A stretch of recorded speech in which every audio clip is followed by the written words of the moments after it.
All right, good morning, tribe, and welcome to the Donut Shop at the beginning of the world. I am your host, Dr. Mark Merriweather Vorderbruggen, coming to you live from Ravenscar, my backyard. And it is, at least this morning, it's a beautiful morning. Temperature-wise, it's nice. I'm not, can't see my breath. So, yeah. Hey, good morning, Jennifer. Storms are supposed to move in later today. I didn't check to see what time, but right now it's comfortable. It's a little humid. The clouds are racing in from the south, so a lot of moisture is flowing over Houston, heading for a cold front that's coming from the north. So we'll see what happens there. Hey, all right. Good morning, Michelle. Good morning, Kat. Surrender, my man. Good morning, Darlene. Hello. Kelly, good morning. Yep, it's actually pretty comfortable out here right now. Yep. Had it trimmed up. I was getting a little shaggy. Had to look respectable. So it's one of Mrs. Weather and I's bonding times. Like I said, she's been cutting my hair. And then I cut her hair for like 20 years now. So I haven't been to a barber shop since a little past getting married, really. Hey, Mike, good morning. So, yep, it is Wednesday already. It was a pretty good Wednesday already so far because yesterday was Taco Tuesday, and there were leftover tacos, so I was able to have a taco for breakfast. And I decided tacos for breakfast and drinking coffee from the Viking mug is just a great way to start the day. Hey, Donna, it's already raining? Oh, okay, it's raining here today. Is it raining there now? Yeah, there's a 40% chance of light snow in East Texas this Sunday. The cold front is coming in. All right, bring it on. So be it. I got lots to do, so snow can't stop. Texas snow won't stop me. Coffee and tacos, yep. Breakfast of champions. It was such a good taco. Anyway, it's the little things in life that you just got to go, yes, the little things in life. Hey, Evie, good morning. So, I have a topic this morning, and I'll throw it out there, see if you want to talk about it or not. But, hey, Scott. All right, go feed the cows. Hey, Ellen, good morning. So, how many of you have ever heard of the Fermi paradox? Fermi, Fermi paradox. Hey, BJ. All right, on your way to school? Okay, cool. You might learn something this morning from Merriweather's World. So the Fermi paradox is basically the statement, so where are they? And this comes into play with other non-human intelligences on other planets in the galaxy, in the universe. I can't remember. Enrico? Yeah, Enrico Fermi. He was one of the scientists that helped develop the initial atomic bombs. Anyway, he was talking to some friends, and they were all saying, there's got to be, just by law of random chances, there's got to be other intelligent life out in the universe. Sounds logical on the top. But then his question was, okay, so, we've had radio for, back then it was, almost 100 years already. We've been seeking signs,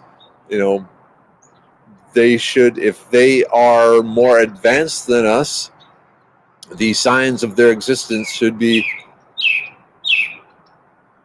sorry, Chirpy is very loud. The signs of it, we should have seen some sort of radio signals or something, from them. And so, where are they? Where, why haven't there been any actual signs of them. Hey, Dennis. Okay, Donna, it was raining there. And it stopped. Yep. Hey, Melanie. Hey, Doug. Yep. Always more coffee. Hey, Kat. Nope. Because sometimes you don't want to realize the answer is there is none. Hey, Dennis.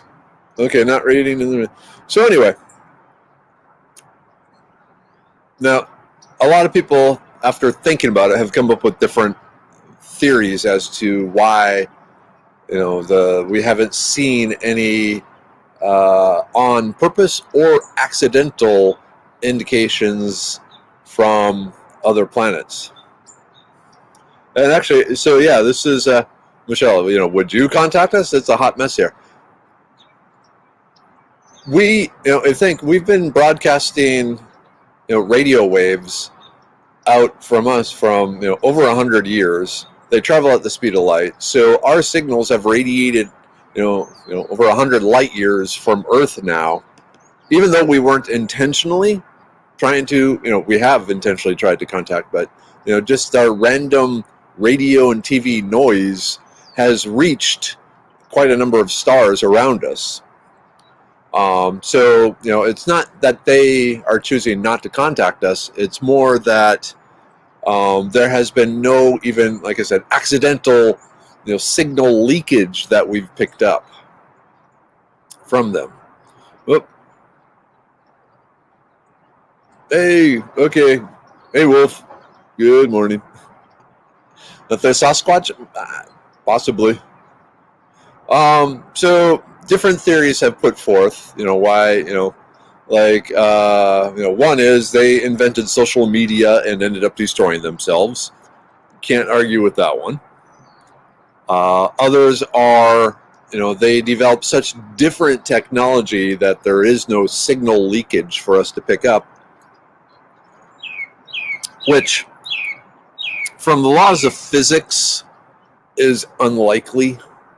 Like, radio waves turned out to be a really great and easy way of communicating. And it'd be surprising if other cultures didn't figure them out. There could be that just no other intelligent life has been formed. It could be that they're so far away, that we will never, ever meet them. Here's an interesting thought. Melanie says, with the way humans exploit every new resource and people they run into, do we really want aliens showing up and doing the same to us? Now, there is that possibility. That was Stephen Hawking's big fear is, look, we don't want other aliens to know about us, because if they have the technology to, hunt us down and take us over, well, if they have the technology to hunt us down, they have the technology to take us over, just as we've always done to, less technologically advanced people we encounter.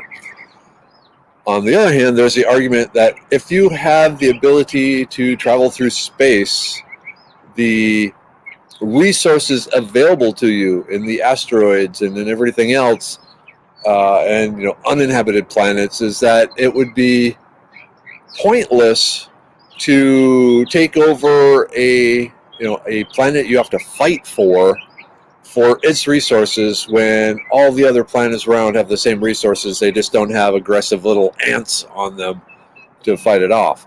Now, the downside of that is, okay, if they're not after resources, if they're like the Daleks, they just want to wipe out every other race because they don't want to be, they fear other races. That's a possibility. They would decide to wipe us out just as a matter of course, for their own personal protection. There's also the whole religious conversion thing, that they have some religion that demands they convert by the sword any non-believers. So there's that. But I'm more of the theory that we really are alone. The chances, when you look at the different things that had to come into play. There's a thing called the Drake's equation, which most scientists laugh at because it's all conjuncture. It's like the number of planets, the number of stars, the number of this, that, and so away you go. And so they say there must be 100 million civilizations just in our galaxy alone, according to the Drake equation, which again begs the question: so why haven't we seen any? Why haven't we seen any proof of it? Okay. All joking aside, I think that space is vast and life is rare. I believe it's out there. We just haven't crossed our path, or perhaps we're looking for the wrong type. People think high intelligence, humanoid type aliens. That might not be the case. You're absolutely right there. One of the things we have to figure out is what is life. And Isaac Asimov had a wonderful treatise on the science of other forms of life. It was kind of a theoretical thing, but looking first at the definition of basically life being a structure that uses energy and resources from the environment to recreate itself, as kind of the simplest definition of life. So going from that, he looked at different other types of lifes. Like, okay, let's say you're in a gas giant, like in Jupiter. What sort of life might develop there using those resources, the chemicals available, undergoing the pressures, the temperatures, and all that sort of thing. And so he came up with different theoretical life forms for different common theoretical planets in the galaxy and in the universe, and it was kind of interesting. But one thing that came out is, okay, life. Life. There's a lot of life. There's so much life on this planet, and the question is, how much of it actively, excluding the beavers that are chopping down the trees in the neighborhood, how much of the life is truly actively, I'm going to use the word intelligently very loosely, changing its environment, developing tools, developing technology, is intelligent beyond banging rocks together. So the question, where was I going with this? The question, okay, yeah, so, again, why haven't we seen any? Theory I have, in case you're wondering, it's energy. So let's say, cultures reach the point of, say, the Iron Age, equivalent to our Iron Age. They're smelting iron. To do that, originally they started, here on Earth, they started using trees converted to charcoal. So they figured out how to make charcoal. Well, then they figured out coal, this rock that burns, which is pretty awesome. And then from coal, they transferred over to the whale oil and then petroleum and natural gas and solar. But there was this rich, dense, easy to access, easy to use energy sources on our planet. The human race was gifted with the coal and the oil and the natural gas that allowed us to progress to more and more complex systems, instead of just burning wood, and the environmental damage that cutting down the forests causes. So if the planet they were evolving on didn't go through the same sort of process ours did, so there weren't big seams of coal and oil, they would not have the energy density available to progress beyond the early Iron Age. Okay. There have been a number of repeating RF patterns that have been discovered. There's one that repeats every 157 days in the world, repeating fast radio burst pattern. Yeah, I've seen some of that. I know there are some. There's like the wow signal and a few others, but they haven't been truly classified as created by alien technology.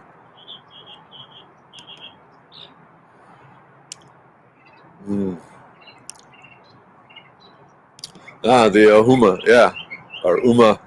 Oh, I can't ever say that. His series is a piece of space junk ejected by another galaxy opposed to a natural occurrence.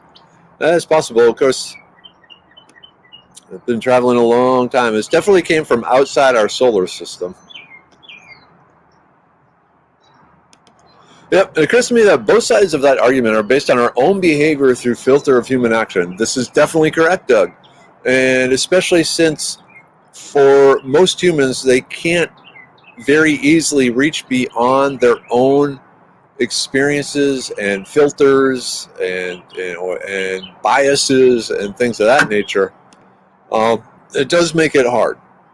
There might have been signals that we are completely missing because we just don't recognize it as, intelligent.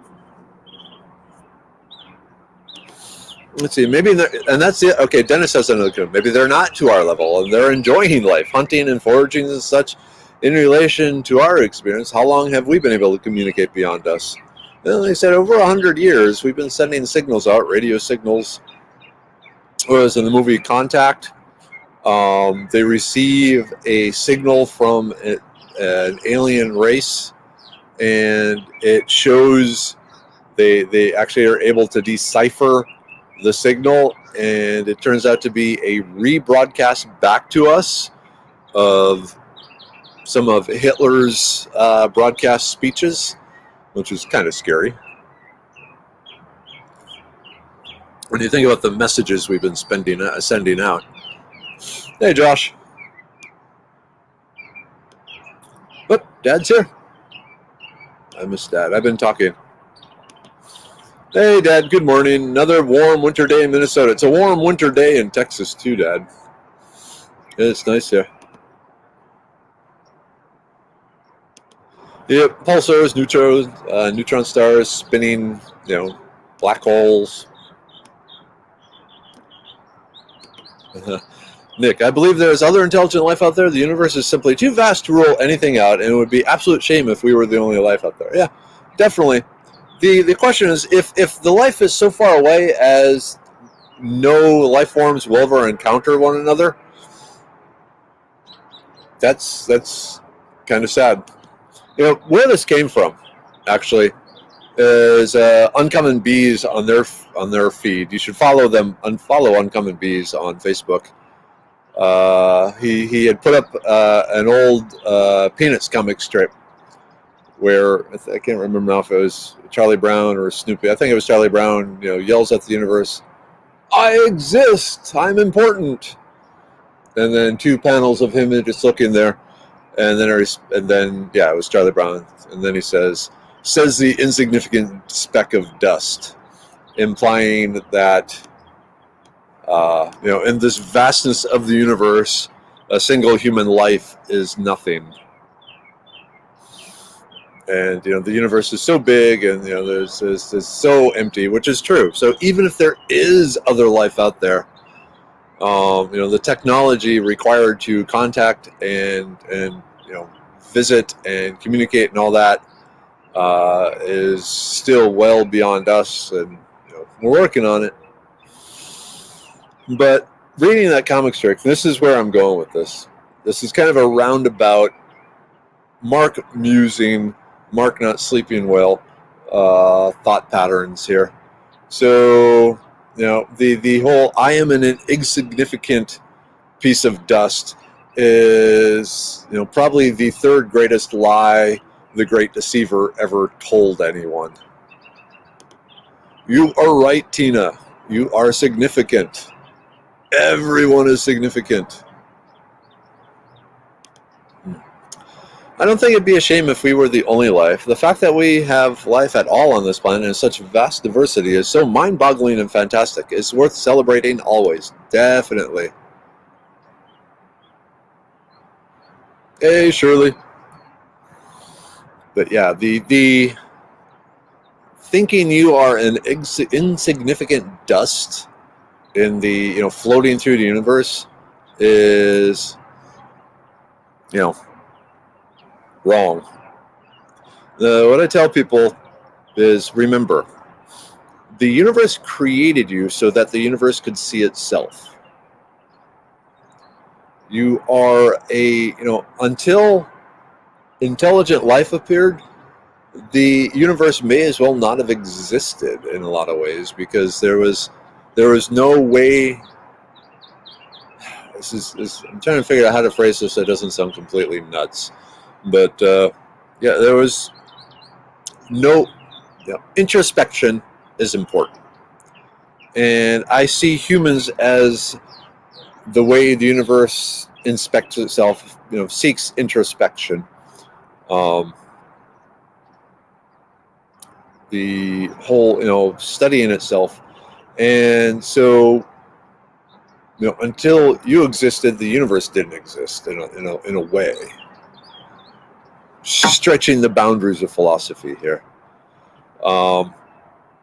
And so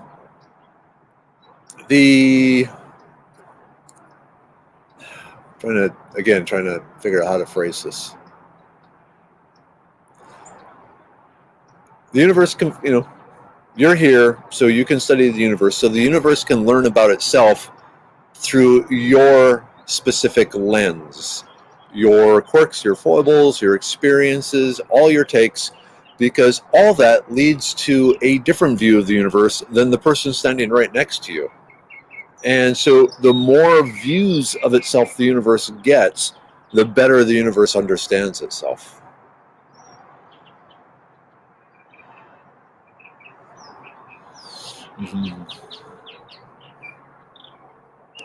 Yet again, we are proof that is not the end result that is most significant. It is a journey, the process of just being that makes us all significant in the grand scheme. Very much so.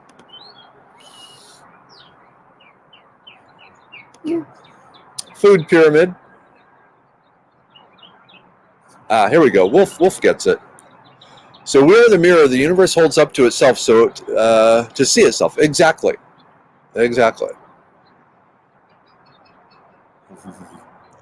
We are how the universe looks at itself.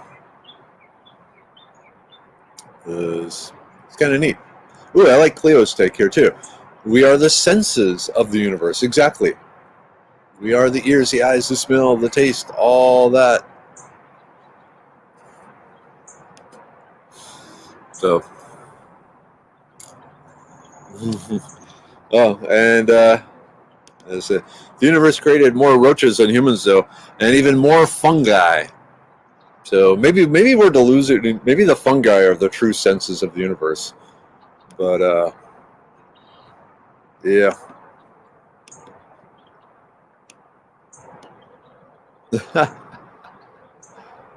Yeah, exactly. We are a funhouse mirror. That's a really good way of putting it, because each one has a slightly distorted view of the universe, but through the mass assortment and all the different inputs, some sort of real picture can be developed.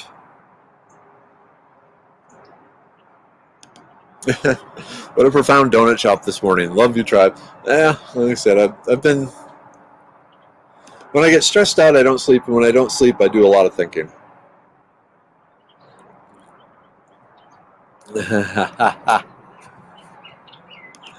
Now, of course, we all know as our special group that we are the Donut Shop Tribe is the most significant location on this planet, I'm sure. Wahaha! Yep, until the fungi figures this out and comes after us. So, anyway, just some thoughts to ponder today. Like I said, a lot of people lately have been feeling down and depressed and pointless and all this. And if nothing else, remember, you are the mirror for the universe, showing the universe, what it is. And that's pretty important. Yeah, I got one in the works, but I don't like sleeping. I mean, I know my body needs it, and it's stupid of me not to like sleeping, but on my platter of to-do things is so big that sleep is an annoyance. So, but yeah, for others, I'm working on a sleeping pill. And frankly, I didn't mind thinking last night. I mean, yeah, I'm tired. I probably have some of the uncommon bees buzz honey again in my coffee. I didn't put it.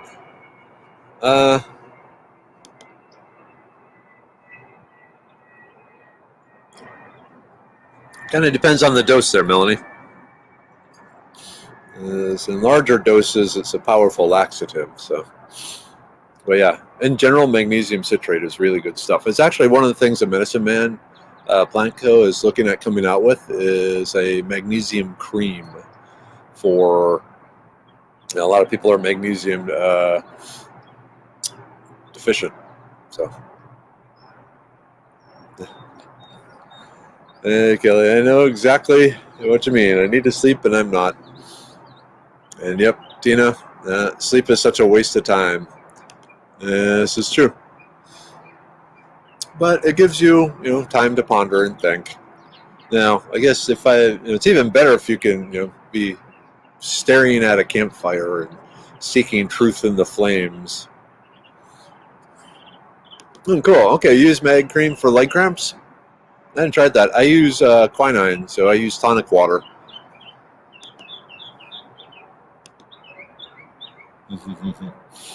So, all right. What else we got going, Trev? I guess I kind of was pondering, and I just sort of did, after seeing the Peanuts cartoon and dwelling on it for 24 hours or so, I had thoughts on it.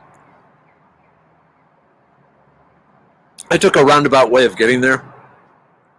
Because I don't know, the whole Fermi paradox. I was reminded of that. Thought, we had talked about the new Dune movie that was coming up, and I had looked up some stuff on that, and it led me to an article that was talking about in the Dune universe, there are no other alien species. It's all just humans. There are no intelligent alien species. I mean, there's like the worms, the sandworms, and other lower life things, which is possible. But the humans were the only intelligent actors in that universe.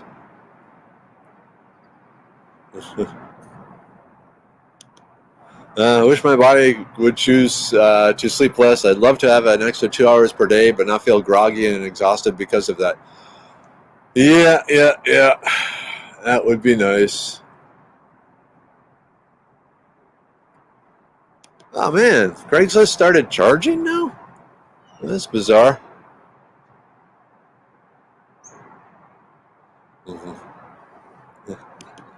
We've had some really good campfire talks there. This is true. Don't forget, also, Kenneth Hughes had like a theology major. Hey, Dave. Good morning.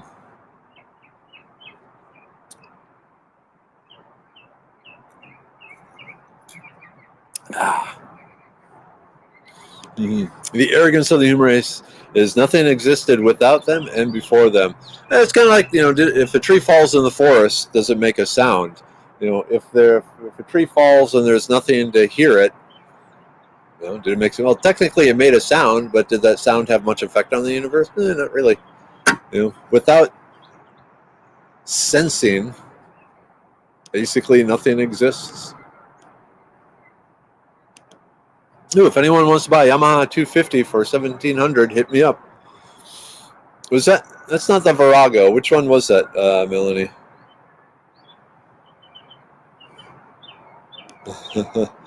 I barely slept last night, but managed to dream that I was very awkwardly and unsuccessfully flirting with some rando, so it's my comfort to know that I can't even pull that in my dreams. All right.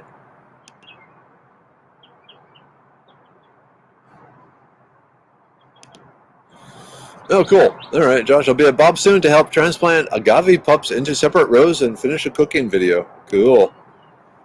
I'm going to see the links. Okay, nice. Yep, I had a Virago. It was a wonderful bike. The so at the Sturgis Bike Rally, one of the things they do every year is they take some Japanese motorcycle, drain out all the oil, start it up, wire down the throttle, and hang it, up in the air from a crane, and they take bets on how long it will run before the machine self-destructs because it has no oil. And one year they did that with a Virago, and it ran until the gas tank was empty. So pretty awesome.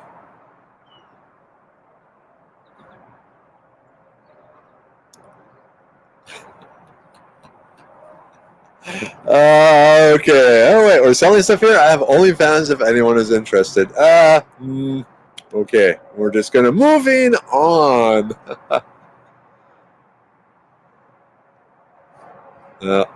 Mental chatter is hard, isn't it? Meditate and shut up. Shut up the mental chatter. Yep. Coffee, coffee, coffee.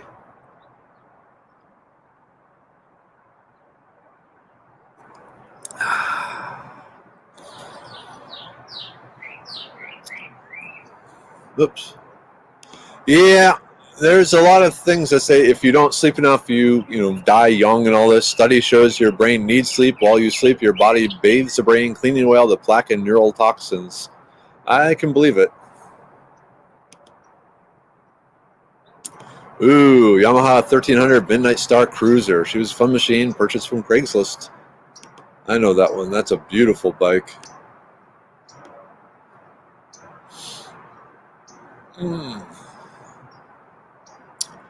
Stretching my legs. It's a beautiful morning. Definitely clouds moving in though. The sunrise this morning was beautiful too. It was very deep red and purple, which is generally a scary sign weather wise. But on the clouds itself was very nice. Oops. All right, it is 7:50. Stop that. 7:50. Time for the group take. Yay! Group take. There's the liver pill. Cleanse, support, detoxify, protect. Hey, Bonnie. All right. Good that you were here. I saw you earlier. I didn't say hi because I was ranting about life in the universe. Josh. Here's a good question. Do okra seeds make good flour? It makes okay flour. Sometimes it can be, due to the mucilaginous aspects of it, it can be somewhat gooey, and grinding it can be somewhat problematic too. So yes, you can make flour out of it. Roast them first helps, but it's not super duper flour. It's okay flour. I mean, the nice thing about okra is the seeds are big.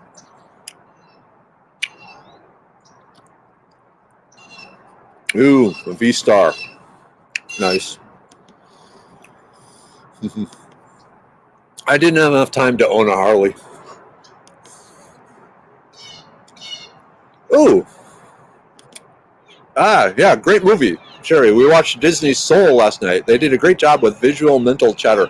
I loved the representation of the lost souls and the thoughts behind it. That was awesome, too. Good movie. So it's one of the new animated movies from Disney, Soul, about a jazz musician. Really, really, really good.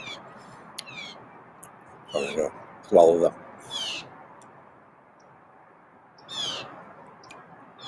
Chirpy is active this morning. Of course, the immune pill. Support, maintain, prepare, fight. I'm going to be... I need to get a link to it. Talking to the Herb Society here in Houston as kind of a Zoom thing about herbs for immune system support. Was that January 20th? So if you're a member of the South Regional Herb Society, whatever, I'll be the talker this month.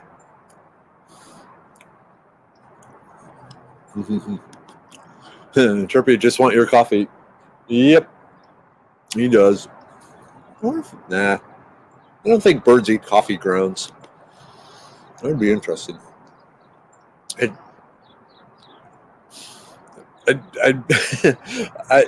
I blah blah blah blah blah.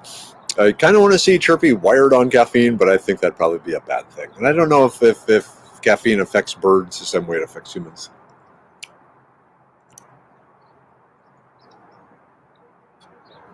All right. My personal favorite and most important, the brain pill. Memory, focus, mental clarity, attention. So good. So good.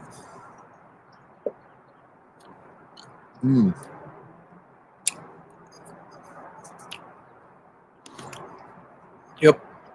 I put all my coffee grounds and kitchen scraps in a composter. I don't know if you can see it. So that black tube over there, it's filled with holes. That's my compost tube. So there's this thing called a keyhole garden, where basically you have a compost, pile, and then you make a keyhole-shaped garden around it. Keyhole shape is just to give you access to things. And so I'm playing around with an idea along those lines. So instead of having the compost pile off somewhere, I have several right in the gardens themselves, so the nutrients and stuff can seep into the soil. Okay, also don't forget the libido pill. This bottle is empty because I kind of burned through it already. And like I said, I've been asked to maybe chill out a while, so we'll see.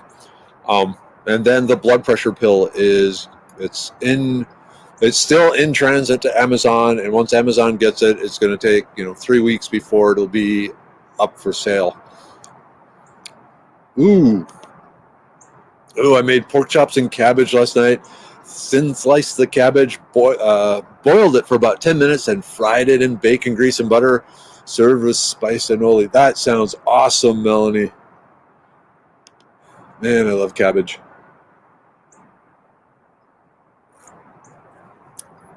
Yeah, so. Oh, I like this. Compost is proof that nothing ever dies, it transforms. That is true. But yeah, it works really well. I mean, because it puts the nutrients right where you want them, and that blue thing sticking out that's like a big fork stirrer thing for stirring the compost. I use goats and birds to compost very fast. They eat it, and a few hours later, it's compost and pushed out the other end. Yep. Okay, my chickens eat coffee grounds. I've not seen any more wired than usual. It's kind of hard to tell with a chicken, though. All right. Let's see. I used to kid my Harley buddies that Harleys are built for show while Yamahas are built for go. Well, you see so many Harleys at bars where guys are standing there admiring their bikes as Yamahas are riding down the highway. Ooh. The battle line has been drawn.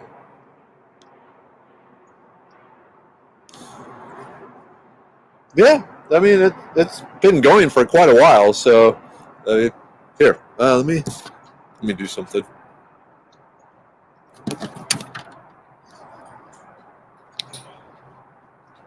Hey, everybody, let's go look at Mark's compost.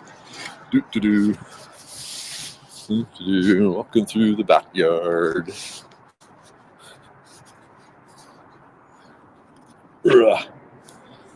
Okay. So earlier I had a cage here. Like an upside down tomato cage with some chicken wire around it, and dumped everything in there. But I didn't like the way it looked, and I had this piece of pipe sitting here. And so I pulled up the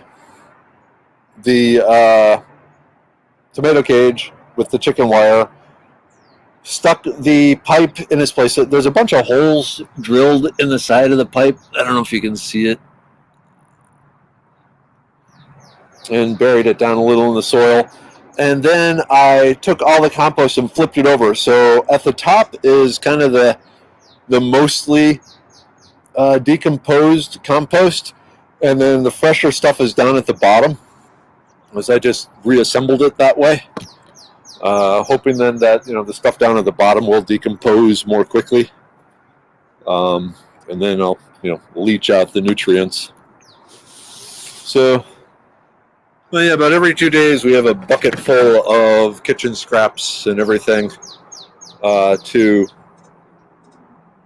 dump in the compost. So, yep. All right, Tina, have a good day. That chocolate-covered coffee beans. Yep, those good. Very good. I like those. Yeah. Field trip, checking out different parts of the yard. I was gushing. Sorry, was that motion sickness there, Henry?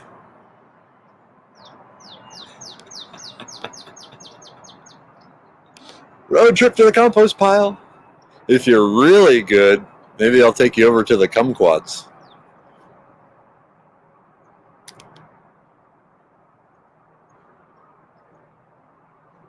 Ooh. Ouch, ouch, ouch. What's the difference between a Harley motorcycle and a Hoover vacuum? It's the location of the Burt bag. Oops. Ouch. Yep, I have raised beds, so I might put one in each bed. Thank you. Yep. That's my bed started out raised, but over time, they just kind of collapsed, and I haven't added more, more dirt, just compost. But yeah, I'm constantly tweaking my yard. It's fun. It's like my Barbie doll, constantly changing the accessories. Cat, don't worry. No one calls you.